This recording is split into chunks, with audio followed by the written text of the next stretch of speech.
Good morning to all of you. जैसा कि आप सभी को पता है, जो एसपीडी का जो बुक चल रहा है उस एसपीडी में जो मॉडल सेट मैं चला रहा हूँ उसमें पहले से ही 3 वीडियो बनाकर डाला जा चुका है। उसमें जाकर आप देख सकते हैं प्रत्येक वीडियो में 3 मॉडल सेट को कोशिश किया जाता है कंप्लीट करने के लिए। ठीक है, ये मैं पहले ही बता चुका हूँ एसपीडी को कैसे पढ़ना है, किस तरह से समझना है। अगर ये जो बच्चे ये सब नहीं देखेंगे वो प्लेलिस्ट में जाइएगा, आपको बहुत सारा उसमें डिटेल में समझाया गया, आपको उसमें पता चल जाएगा। ठीक है, आज जो हम लोग को शुरू करना है, इससे पहले 9 मॉडल सेट को कंप्लीट किया जा चुका है, आप उसको जाकर देख सकते हैं। जो भी नए बच्चे हैं जो पहली बार ये वीडियो देख रहे हैं वो सबसे पहले वो भी जाकर देख सकते हैं। लगभग 200 मॉडल सेट है, उसको पूरा कंप्लीट करने के लिए मैं पहले भी बोल चुका हूँ कि उसको पूरा कंप्लीट किया जाएगा। ठीक है, तो आप इस चैनल से जुड़े रहिए, ज़्यादा से ज़्यादा बच्चों को जोड़ते रहिए ताकि बहुत सारे बच्चे इसका लाभ उठा सके। मेरा कोशिश है कि पूरी एसपीडी को कंप्लीट तैयारी कराना, क्योंकि पहले से मैं बोल चुका हूँ कि जो एसपीडी का जो बुक है स्पेशली वो रेलवे के लिए नहीं है। वो किसी भी एग्ज़ाम हो, उसमें किसी भी तरह का कॉम्पिटिटिव एग्जाम हो, चाहे रेलवे हो, बीपीएससी हो, किसी भी तरह का एग्जाम हो, इससे बाहर क्वेश्चन नहीं रहता है साइंस का।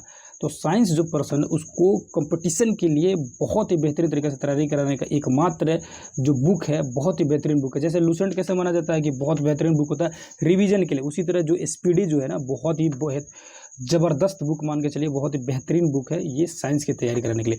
तो इसी की तरह हम शुरू करते हैं आज का जो मॉडल सेट है। Model set number 10, 10 number model set पढ़ना। सबसे पहले ऊपर में देख सकते हैं ये लिखा हुआ है वायुमंडलीय दाब का मापक यंत्र तथा मात्रा क्या, यानी कि जो वायुमंडलीय दाब का मापक क्या है तो बैरोमीटर, उसके बाद इसका यंत्र जो मात्रा क्या है तो बार होता है, बार में इसका नापा जाता है, और इसका जो मापक जो होता है बैरोमीटर। सीधा सीधा याद रखिए, वायुमंडलीय दाब का जो मापक होता है बैरोमीटर। ठीक है, बैरोमीटर यंत्र होता है। ठीक है, मानव नेत्र की स्पष्ट दर्शन न्यूनतम दूरी कितनी होती है तो 25 सेंटीमीटर, यानी कि 25 सेंटीमीटर से क्या होता है आप इतनी दूरी पर आदमी देख सकता है आसानी से। यानी बुक और एक पढ़ने वाले बच्चे यानी स्टूडेंट और बुक के बीच की दूरी कितनी होनी चाहिए तो 25 सेंटीमीटर होनी चाहिए। उसके बाद देखेंगे तो कैप्सूल का जो आवरण बना होता है, यानी जो दवा है था उस कैप्सूल का आवरण किसका बना रहता है तो स्टार्च का बना रहता है, इसीलिए हम लोग खाते हैं तो जाकर अंदर घुल जाता है। ठीक है, पिघल जाता है। यानी अंडे का आवरण किस चीज़ का बना रहता है तो याद रखने कैल्शियम कार्बोनेट का बना रहता है अंडा का आवरण, और दवा का स्टार्च का, दोनों को में डिफरेंट याद रखना। दवा का जो बाहरी आवरण होता है यानी बाहरी जो परत होती है, दवा जो कैप्सूल होता है स्टार्च का बना रहता है, और अंडे का जो बाहरी आवरण होता है वो कैल्शियम कार्बोनेट बना रहता है। उसके बाद देखेंगे तो मानव मस्तिष्क तथा सिर का अध्ययन क्या कहलाता है तो मानव मस्तिष्क से सिर का अध्ययन जो कराता है फ्रेनोलॉजी कहलाता है, याद रखना फ्रेनोलॉजी कहलाता है। उसके बाद देखेंगे तो डिहाइड्रेशन से प्राय की कमी हो जाती है क्या तो सोडियम क्लोराइड पदार्थों की कमी हो जाती है। देखो डिहाइड्रेशन मतलब क्या होता है, देखना पेट वगैरह खराब होता है, हम लोग अपने भाषा में क्या बोलते हैं कि पेट मुंह चलने लगा, यानी कि उल्टी भी हो रहा है और पेट भी खराब हो गया, पेट भी झड़ने लगा है। ठीक है, तो उसमें क्या होता है ना कि शरीर में से पानी लगातार आप बार बार आप बाथरूम जा रहे थे, क्या हो जाएगा शरीर से, पूरे शरीर में से पानी निकलने लगेगा। तो पानी की कमी को ही बोलते हैं। हमारे शरीर में जब पानी की बहुत ज़्यादा कमी हो जाता है, कमजोरी महसूस होने लगता है, देखना बच्चा बहुत सारा गिरने लगता है, बेहोश होने लगता है, उसी को बोलते हैं डिहाइड्रेशन हो जाना।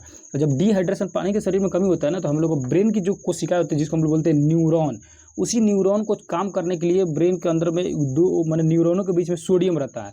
क्या होता है सोडियम होता है। ठीक है, तो सोडियम जब कम होगा ना तो न्यूरॉन काम करना कम कर देगा, इसीलिए बच्चे सुस्त हो जाते हैं, सुस्त होकर गिर कर बेहोश हो जाते हैं। ठीक है, तो डिहाइड्रेशन से कमी क्या हो जाती है सोडियम कमी। उसी तरह इसीलिए क्या होता है ना, देखना जिसको डिहाइड्रेशन होना है तुरंत पानी चढ़ाना उसको शुरू करता है लो। ठीक है, उसमें सोडियम वगैरह दवा मिलाकर NaCl मिलाकर पानी चढ़ाना शुरू कर देता है। ठीक, उसके बाद देखेंगे किसी वस्तु का भार अधिकतम होता है तो निर्वात में वस्तु का भार अधिकतम होता है, याद रखना निर्वात में वस्तु, क्योंकि कोई भी उसको सपोर्ट नहीं कर रहा। जैसे हवा में थोड़ा सा हवा उसको रोकेगा तो वस्तु का वजन थोड़ा कम हो जाएगा, पानी में पानी रोक ले रहा है तो वस्तु का और वजन कम हो जाएगा। ठीक है, लेकिन निर्वात में ना हवा होता है ना पानी होता है, कुछ नहीं होता है, तो उसमें क्या हो जाएगा वस्तु का भार ज़्यादा हो जाएगा। उसके बाद देखेंगे कृत्रिम सिल्क कहलाता है रेयन, उसको पहले भी पढ़ा चुके हैं। कृत्रिम सिल्क मतलब होता है मानव द्वारा बनाया गया सिल्क, रेशा, तो जो धागा जो होता है उसी को सिल्क बोला जाता है। तो नैलॉन हो गया, रेयन हो गया, ये सब चीज़ क्या है ये कृत्रिम मानव द्वारा बनाया गया रेशम है। ठीक है, उसके बाद देखेंगे पौधे में जैव पदार्थों का वहन होता है फ्लोएम द्वारा, याद रखना। देखो क्वेश्चन 2 तरह का पूछता है, एक पूछता है कि पौधे में जल जो है, जल पौधे में कैसे जाता है, किसके द्वारा जाता है तो जल जो जाता है जाइलम द्वारा, याद रखना जल जाइलम। ठीक है, और जो फल है यानी कि खाना जो है फल फ्लोएम द्वारा, तो याद रखना भोजन जैसे लिखा है यहाँ कि पौधे में जैव पदार्थों का वहन, यानी कि जैव पदार्थों का वहन होता है फ्लोएम द्वारा। जैव पदार्थ लिखे कि पौधे में भोजन कैसे पहुँचता है तो फ्लोएम द्वारा, पौधे में खनिज तत्व कैसे पहुँचता है तो फ्लोएम द्वारा, पूछ देगा कि पौधे में जल कैसे पहुँचता है तो जाइलम द्वारा, जल जाइलम से, फल फ्लोएम से, याद रखना। अश्रु गैस को क्या कहते हैं? क्लोरोएसिटोफिनोन, याद रखना, क्लोरोएसिटोफिनोन कहते हैं किसको? आंसू वाले गैस को। उसके बाद लिखा हुआ अति चालक की प्रतिरोधकता होती है शून्य। अति चालक की प्रतिरोधकता क्या होती है? तो शून्य होती है। डीएनए की खोज किसने किया? तो याद रखना डाइऑक्सी न्यूक्लिक एसिड जो होता है इसका फुल फॉर्म। डीएनए की खोज किसने किया? तो वाटसन एंड क्रिक। बस याद रखो वाटसन एंड क्रिक क्या चीज़ खोज कर रहे हैं? डीएनए के। आम का वैज्ञानिक नाम क्या है? तो मैंजीफेरा इंडिका। याद रखना मैंजीफेरा इंडिका जो है ये आम का वैज्ञानिक नाम है। मैंजी ये मैंगो होता है ना, मैंगो, तो वही मैंजीफेरा इंडिका जो है क्या है? आम का वैज्ञानिक नाम है। तंबाकू विषैली पदार्थ होता है, क्या होता है? निकोटीन।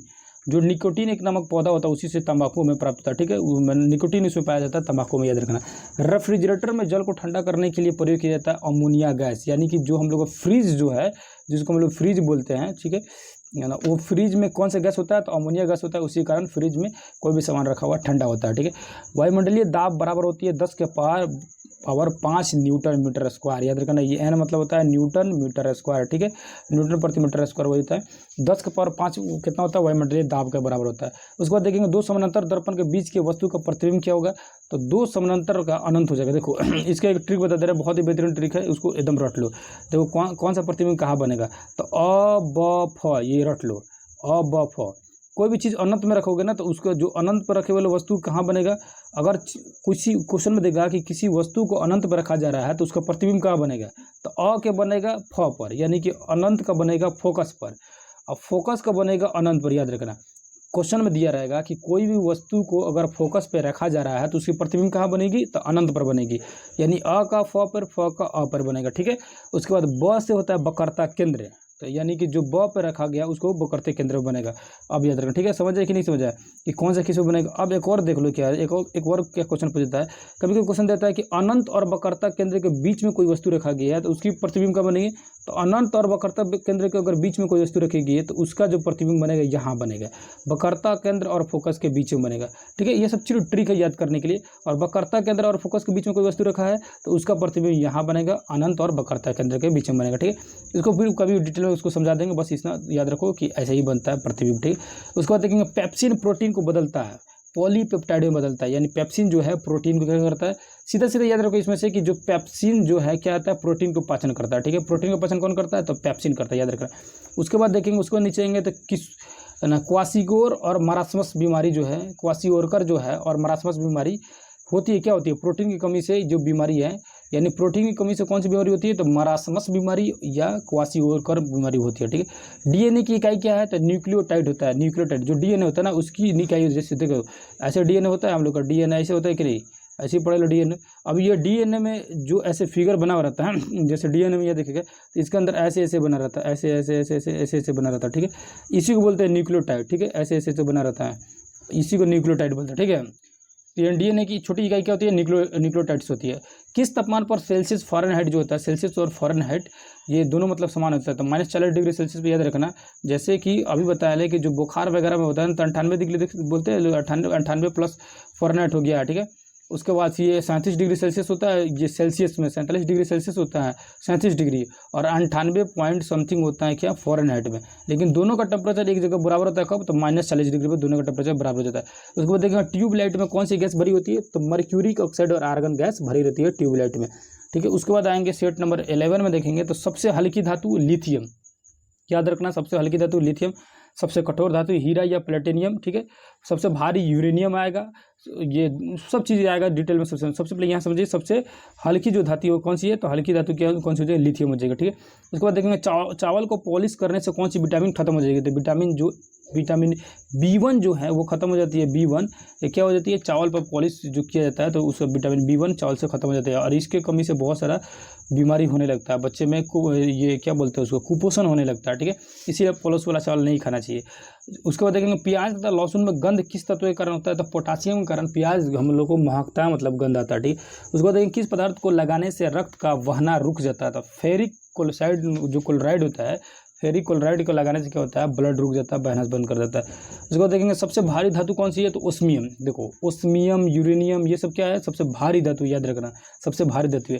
D2O का सामान्य नाम क्या है? तो भारी जल होता है। D2O मतलब होता है भारी जल, D2O भारी जल होता है, ठीक है। उसके बाद देखेंगे पृथ्वी की भू प्रपट्टी पर सर्वाधिक मात्रा में कौन सा तत्व मिलता है। देखो इसमें बहुत ज़्यादा कन्फ्यूजन होता है। इस तत्व को याद रखना, तत्व मतलब होता है कोई से भी एलिमेंट। तो पृथ्वी के भू प्रपट्टी यानी पृथ्वी पर नीचे में जहाँ इंसान रह रहा है वहाँ पर सबसे ज़्यादा कौन सा तत्व होगा, ऑक्सीजन होगा। सबसे ज़्यादा क्या है, ऑक्सीजन है, याद रखना। और पूछेगा कि पृथ्वी के बाहरी परत में यानी कि पूरे ब्रह्मांड में कौन सा तत्व हो जाएगा, तो पूरे ब्रह्मांड में हो जाएगा हाइड्रोजन, क्योंकि सूरज में हाइड्रोजन होता है, तारे में हाइड्रोजन होता है। तो पूरे ब्रह्मांड में पूछेगा कौन सा तत्व सबसे ज़्यादा, तो हाइड्रोजन। लेकिन पूछेगा पृथ्वी के बाहरी आवरण या पृथ्वी के वातावरण में कौन सा तत्व सबसे मौजूद है, तो याद रखना नाइट्रोजन 78% याद रखना। यहाँ पूछ रहा है पृथ्वी के भू प्रपट्टी पर यानी कि भूमि पर जहाँ इंसान आदमी रहता है वहाँ पे ऑक्सीजन सबसे ज़्यादा याद रखना। उसको देखेंगे प्राकृतिक वर्ण में के सिद्धांत को किसने प्रतिपादित किया, यानी प्राकृतिक वर्ण के सिद्धांत को डार्विन ने ये प्रतिपादित किया था। डार्विन मतलब बोला था कि इंसान जो है ना ऐसा प्राणी है जो जहाँ जाएगा वहाँ एडजस्ट कर जाएगा। इंसान चाहे कोई भी जीव जिस माहौल में रहता है उसी माहौल में अपने आप को एडजस्ट कर लेता है। जो नहीं एडजस्ट कर पाता है उसकी जो प्रजाति खत्म हो जाती है, ठीक है। उसके बाद देखेंगे फोटोक्रोमिक कांच में वह कौन सा होता है, यानी कि जो फोटो खींचने वाले जो कांच होता है ना उसमें किस चीज़ का प्रयोग किया जाता है, सिल्वर आयोडाइड का प्रयोग किया जाता है, ठीक है। नींबू में कौन सा अम्ल होता है, तो नींबू में साइट्रिक अम्ल होता है। कोई भी खट्टा चीज़ होता है ना उसमें साइट्रिक अम्ल होता है, याद रखने का, ठीक है ना। तो साइट्रिक अम्ल किस में होता है, तो नींबू में होता है, याद रखना।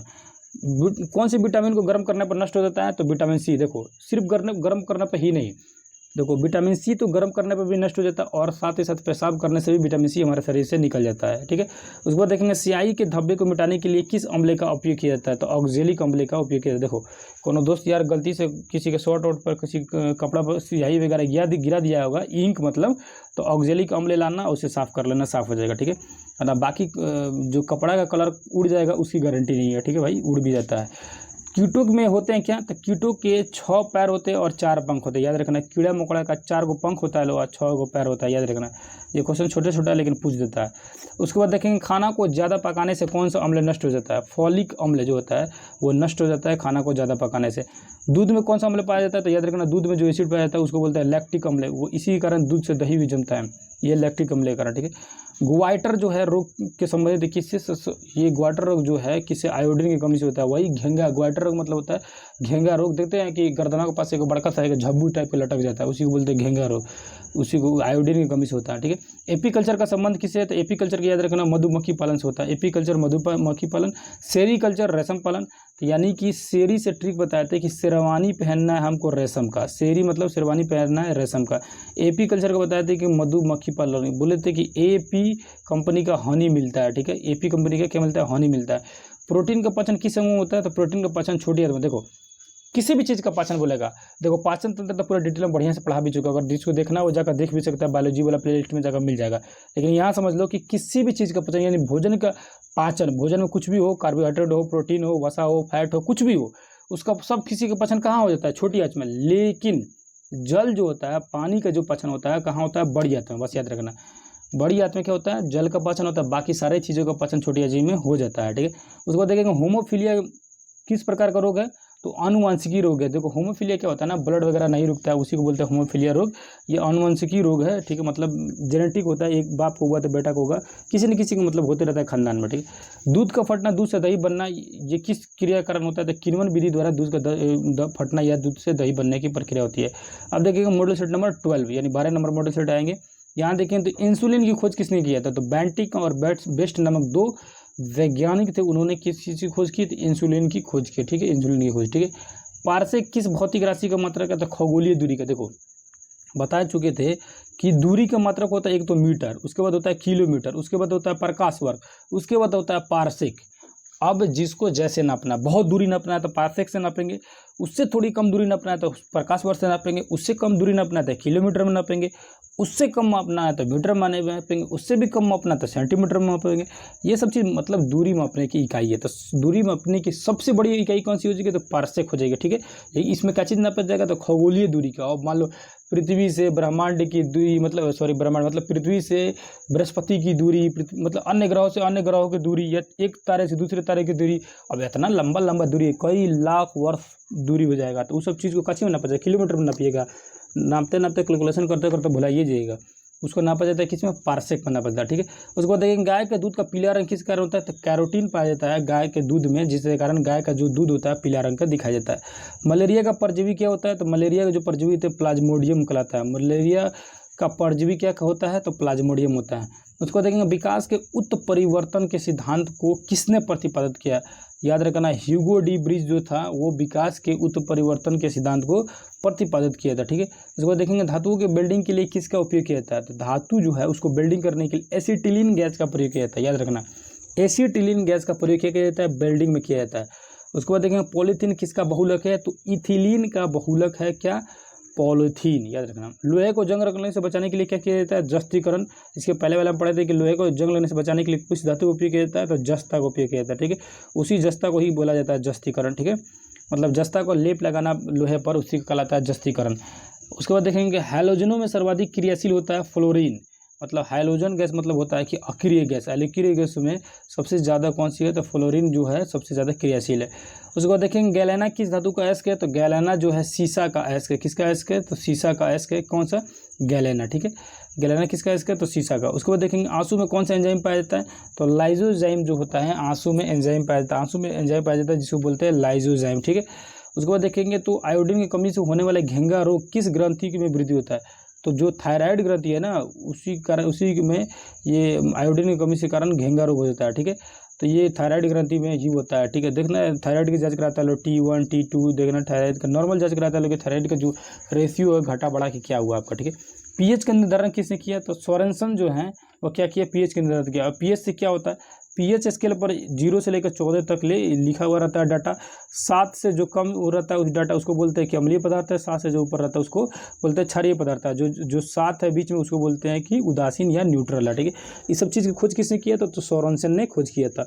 उसके बाद देखिए मनुष्य शरीर की सबसे बड़ी मांसपेशी होती है ग्लूटिमस मैक्सिमस। देखो मैक्सिमस मतलब मैक्सिमम मतलब क्या होता है, मैक्सिमम मतलब होता है सबसे बड़ा, तो वही याद रखो कि सबसे बड़ी मांसपेशी होती है मैक्सिमस, ठीक है। अब एक और चीज़ याद कर लो कि मांसपेशी जो है 3, 6, 3, 9 याद रखना 639 मांसपेशियाँ। पूछेगा क्वेश्चन में कि सबसे बड़ी मांसपेशियाँ तो जो ग्लूटियस मैक्सिमस होता है और मांसपेशियों की संख्या कितनी है, तो 639 होती है, ठीक है। सबसे छोटी मांसपेशियाँ पूछेगा तो कान की मांसपेशियाँ होती है, उसी को सबसे छोटी मांसपेशियाँ भी बोलते हैं। शरीर का घाव किस विटामिन से जल्दी भर जाता है, तो विटामिन सी के से क्या होता है घाव जल्दी भरने लगता। देखता था कोरोना में क्या हुआ था कि विटामिन सी की गोली बड़ी धड़ल्ले से बेचा रहा था कि विटामिन सी खाइए एनर्जी मिलेगा, ये कोरोना से लड़ने के लिए आपको ताकत मिलेगा। ये सब रेमर था, ये र्यूमर था। ये सब चीज़ को क्या बोले होता है फ़ायदा, लेकिन किसी भी चीज़ की दवा वगैरह को ज़्यादा यूज नहीं करना चाहिए, क्योंकि ज़्यादा यूज करने से क्या होता है कि नुकसान ही होता है, ठीक है। उसके बाद देखेंगे फोटोग्राफी प्लेट में कौन सा यूज किया जाता है, तो सिल्वर ब्रोमाइड, जस्ट अभी था सिल्वर ब्रोमाइड को उपयोग किया जाता है फोटोग्राफी में। उसके बाद देखेंगे हैजा किस सूक्ष्म जीव द्वारा होता है, याद देखियो विब्रियो कैलेरी द्वारा क्या होता है, हैजा होता है, विब्रियो द्वारा हैजा होता है। मनुष्य के शरीर में सबसे बड़ी धमनी कौन सी है, तो महाधमनी क्या बोलते हैं, सबसे बड़ी धमनी, वही जो हार्ट में इंटर करता है उसी को बोलते हैं महाधमनी, ठीक है। उसके बाद देखेंगे रक्त में गैसों का आदान प्रदान किस अंग द्वारा होता है, तो रक्त जो है कहाँ से आएगा, किस अंग द्वारा, तो फेफड़ा द्वारा आता है। देखो फेफड़ा में क्या रहता है ना, ऑक्सीजन रहता है O2। हेमोग्लोबिन जो Hb जो है हेमोग्लोबिन जो ब्लड में उपस्थित रहता है वो क्या करता है, वो हेमोग्लोबिन जो है जाता है किसके पास, फेफड़ा में जाता है ऑक्सीजन लेने। ऑक्सीजन लेकर ब्लड जो शुद्ध हो जाता है, शुद्ध होने के बाद वो पूरे शरीर में घूमने लगता है। यानी ब्लड को आदान प्रदान करने के लिए, रक्त में गैसों का आदान प्रदान करने के लिए यानी कौन सा काम करता है, ये फेफड़ा उसमें पार्टिसिपेट लेता है यानी भाग लेता है। उसके बाद देखेंगे पृथ्वी की आयु का परिकलन किस विधि द्वारा होती है, तो यूरेनियम डेटिंग विधि द्वारा किसी चीज़ की आयु का यानी किस चीज़ का एज का पता लगाया जाता है, तो पृथ्वी की जो एज है उससे किस विधि द्वारा पता किया जाता है, तो यूरेनियम डेटिंग विधि द्वारा पता किया जाता है, ठीक है। तो आज हम लोग क्या किए, मॉडल सेट नंबर लगभग कितना हो गया, यहाँ से देखें 30 यानी 12 मॉडल सेट नंबर कंप्लीट हो गया, ठीक है। यहाँ देख सकते हैं 12 मॉडल सेट को कंप्लीट कर लिए, 10, 11, 12 इससे पहले 9 तक ऑलरेडी अपलोड कर चुके हैं। आज जो है ये 10, 11, 12 का वीडियो अपलोड कर दिया जाएगा। आप सभी इसको देखिए और ज़्यादा से ज़्यादा बच्चों के पास शेयर कीजिए, और चैनल को सब्सक्राइब कीजिए। जो नए बच्चे हैं उस चैनल से जुड़े रहिए। बहुत सारे सब्जेक्ट को बेहतरीन तरीके से पढ़ाया जा रहा है। आप इसे आपको देखकर आप इंजॉय कीजिए और इससे बेहतरीन तरीके से आप नॉलेज लीजिए। फिर किसी वीडियो मिलेंगे, तब तक के लिए धन्यवाद, नमस्कार, अस्सलाम वालेकुम, जय हिंद, जय भारत।